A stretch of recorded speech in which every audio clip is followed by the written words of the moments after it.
तो अब बात करते हैं कि अगर कोई इंसान जुपिटर में गिर जाए तो उसके साथ क्या होगा। अगर आपने एक खलाई सूट पहनकर जुपिटर में छलांग लगाने की कोशिश की तो जुपिटर से 30,000 किलोमीटर के फासले पर रेडिएशन आपके सूट में घुस जाएगी और आप अल्लाह को प्यारे हो जाएंगे, मतलब जान से जाएंगे। अगर आप एक खास किस्म का स्पेस सूट पहनते हैं तो सबसे पहले तो आप फजा के ऊपर से 1,80,000 किलोमीटर फी घंटा की रफ्तार से गिर रहे होंगे। ये खला से जमीन पर गिरने से कई ज्यादा तेज है, क्योंकि जुपिटर की कशिश शकल जमीन से कहीं ज्यादा मजबूत है। गिरते हुए आप अब भी सूरज को देख सकेंगे, मगर सूरज की तपिश आप पर नहीं पड़ सकेगी। तकरीबन 250 किलोमीटर नीचे आप अमोनिया के बादलों तक पहुंच जाएंगे और आपको -150 डिग्री दर्जा हरारत का सामना करना पड़ेगा। अब आप अपनी जिंदगी के सबसे मुश्किल सफर के लिए तैयार हो जाएं। मुश्तरी के बादल ताकतवर हवाएं बनाते हैं, जिनकी रफ्तार 482 किलोमीटर फी घंटा होगी। आपको ऐसा महसूस होगा जैसे आप एक बहुत बड़े रंग बिरंगे हवा के गोले में हैं। इसकी वजह यह है कि जुपिटर हमारे निजाम शमसी में सबसे तेज गर्दिश करने वाला सैयारा है। जुपिटर पर एक दिन जमीन के 9.5 घंटे के बराबर है। 120 किलोमीटर मजीद नीचे जाने पर आप उस जगह पहुंच जाएंगे जहां 1995 में नासा के गैलीलियो स्पेसक्राफ्ट का प्रोब तबाह हुआ था।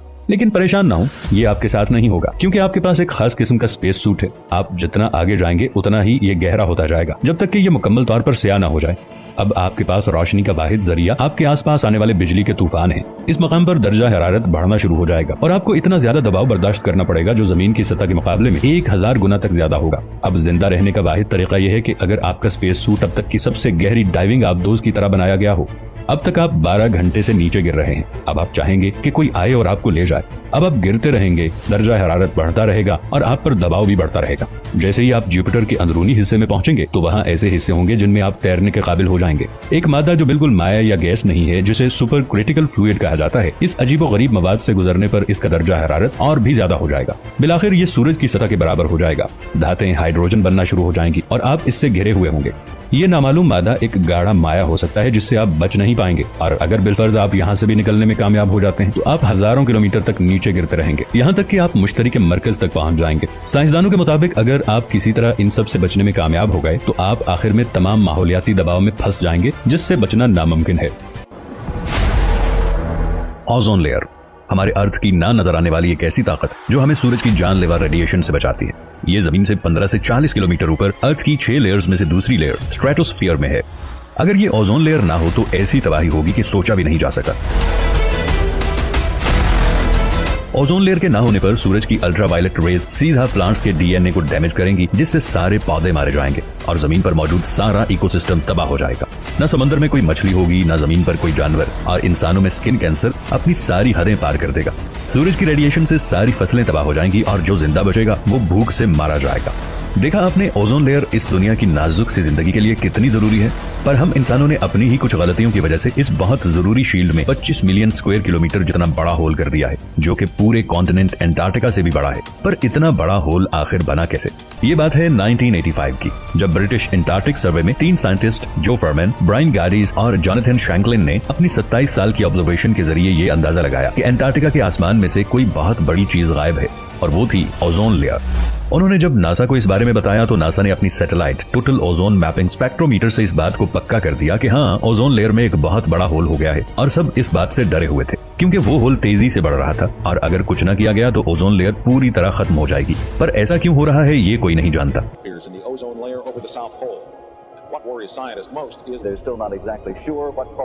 क्या इसकी वजह वोल्केनिक एरप्शन तो नहीं, या फिर कोई ऐसी चीज जो हम देख नहीं सकते? इस पहेली को सुलझाने साइंटिस्ट पहुंच गए एंटार्क्टिका, ये जानने के लिए कि आखिर इस ओजोन होल की वजह क्या है। सुजन सोलेमन, एक जवान लड़की जो वहां पर रिसर्चर्स की टीम को लीड कर रही थी, उन्होंने सबके साथ मिलकर हर किस्म की मेजरमेंट की, जमीन से लेकर आसमान तक, और आखिर में सबके पास सिर्फ एक ही जवाब था, क्लोरीन, जो कि इंसान ही के बनाए हुए क्लोरोफ्लोरोकार्बन से निकली थी। क्लोरोफ्लोरोकार्बन या फिर CFCs ये जमीन पर तो कोई नुकसान नहीं पहुंचाते, पर जैसे ही ये जमीन से 15 से 30 किलोमीटर ऊपर आसमान में पहुंचते हैं, बिल्कुल आसान अल्फाज में कहा जाए तो एक chlorine atom 1 lakh ozone molecules को तबाह कर देता है। जी हाँ, सिर्फ एक क्लोरीन एटम। पर यहाँ पर सवाल ये आता है कि ये क्लोरोफ्लोरोकार्बन्स आखिर आए कहाँ से? दरअसल इन क्लोरोफ्लोरोकार्बन्स की भी अपनी ही कहानी है। 1920 एक वक्त था जब रेफ्रिजरेटर्स नहीं हुआ करते थे। तब थे सिर्फ आइस ब्लॉक्स, जिसे आइसमैन घर आकर एक लकड़ी के आइस ब्लॉक में रख देता था, लेकिन बर्फ पिघलती रहती थी और इसका पानी फर्श पर फैलता रहता था। हमें कोई ऐसी चीज चाहिए थी जो खाने को ठंडा तो रखे पर बर्फ की तरह पिघलती न रहे, और फिर आए मैकेनिकल रेफ्रिजरेटर्स, जिनमें अमोनिया या सल्फर डाइऑक्साइड कूलेंट के तौर पर इस्तेमाल होती थी। और मजे की बात तो ये थी कि इन केमिकल्स के लीक होने से इंसान मर भी सकता था और इनकी बहुत बुरी स्मेल पूरे घर में फैल जाती थी। अब हमें कोई ऐसा फ्रिज चाहिए था जो ना ही जहरीला हो, ना ही बदबूदार, और वो खाने को ठंडा भी रखे। पर ऐसा केमिकल ढूंढना जो इस काबिल हो दरअसल कुदरत में था ही नहीं।